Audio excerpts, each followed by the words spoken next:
நீங்கள் உண்மையிலேயே நாட்டு மக்களை காப்பாற்ற வேண்டும், நாட்டுக்கு நல்லது செய்ய வேண்டும் அப்படி என்ற எண்ணம் உங்கள் மனதிலே இருந்தால் உடனடியாக யுபிஎஸ்சி தேர்வு செய்யப்பட்ட அந்த 3 பேர் கொண்ட டிஜிபி பட்டியலில் ஒருவரை சட்ட ஒழுங்கு டிஜிபியாக நியமிக்க வேண்டும் என்று கேட்டுக்கொள்கின்றேன். அதே போல இன்றைக்கு திராவிட முன்னேற்ற கழகம் என்று சொன்னால் அது ஒரு கார்ப்பரேட் கம்பெனி, அது கட்சி அல்ல. கட்சியா அது? கட்சி என்றால் அதிமுக தான் கட்சி. இங்கே மேடையில் வீட்டிருக்கின்றார்கள், என் முன் அமர்ந்திருக்கின்றீர்கள். இதில் யார் உழைத்தாலும், யார் கட்சிக்கு விசுவாசமா இருந்தாலும், சிறப்பாக கட்சி பணி ஆற்றினால், மக்களிடத்திலே செல்வாக்கப்பட்டால், யாராக இருந்தாலும் அங்கே இருந்து இங்கே வந்து அமரலாம்.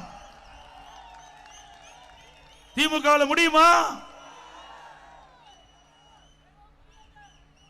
நான் நம்முடைய மாவட்ட மண்ணின் மனிதனாக இருக்கின்றேன். இந்த மாவட்டத்துடைய மண்ணிலே பிறந்தேன், இந்த மாவட்டத்தை சேர்ந்தவர். உங்களால் எனக்கு ஒரு வாய்ப்பு கிடைக்கப்பட்டது, முதலமைச்சர் என்ற வாய்ப்பு கிடைக்கப்பட்டது. உங்களால் எனக்கு இந்த இயக்கத்துடைய பொதுச் செயலாளர் என்ற உயர்ந்த பதவி கிடைத்திருக்கின்றது. பொன்மனச்செம்மல் புரட்சி தலைவர் எம்ஜிஆர் தோற்றுவித்த இயக்கம், அம்மா கட்டிக்காத்த இயக்கம். அப்படி வரலாற்று சிறப்புமிக்க இயக்கத்திற்கு ஒரு பொதுச் செயலாளர் என்ற ஒரு அடையாளத்தை இங்கே இருக்கின்ற நம்முடைய கழக நிர்வாகிகள் தொண்டர்கள், மேடையில் இருக்கின்ற கழக நிர்வாகிகள் தொண்டர்கள், தமிழகத்தில் இருக்கின்ற நிர்வாகி தொண்டர்கள் அந்த வாய்ப்பை தந்திருக்கின்றார்கள். இது திமுக முடியுமா? திரு கருணாநிதி அவர்கள் திமுக தலைவர், அதுக்கு பிறகு ஸ்டாலின் திமுக தலைவர், அதுக்கு பிறகு உதயநிதி வருவதற்கு துடித்துக் கொண்டிருக்கின்றார். அவருக்கு பிறகு இன்பநிதி வருவதற்கு ஆரம்பிக்கப்பட்டு விட்டார். எவ்வளவு வெட்கக்கேடானது! ஒரு குடும்ப ஆட்சி தொடர வேண்டுமா? வாரிசு அரசியல் தொடர வேண்டுமா? நடவேண்ட சட்டமன்ற பொது தேர்தலில் குடும்ப ஆட்சிக்கும் வாரிசு அரசியலுக்கும் முற்றுப்புள்ளி வைக்கின்ற தேர்தல் வருகின்ற சட்டமன்ற தேர்தல். நிறைவேற்றி காட்டுவீர்களா?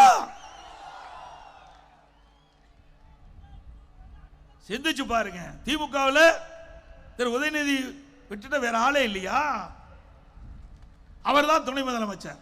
திரு கருணாநிதி குடும்பத்தில் பிறந்த ஒரே காரணத்திற்காக அந்த கட்சிக்கு எத்தனை முறை ஜெயிலுக்கு போயிருப்பார், அந்த கட்சிக்கு எத்தனை ஆண்டு காலம் உழைத்திருப்பார். சிந்திச்சு பாருங்க. இதே அவருடைய கட்சியிலே இன்றைக்கு சட்டமன்றத்திலே அதிக நாட்கள் சட்டமன்ற உறுப்பினராக இருந்தவர் அண்ணன் துரைமுருகன் அவர்கள். அவர் திரு கருணாநிதி குடும்பத்திலே பிறக்காத காரணத்தினாலே நீண்ட நாட்கள் சட்டமன்ற உறுப்பினராக இருந்தாலும் அவருக்கு அந்த வாய்ப்பு கிடைக்கவில்லை.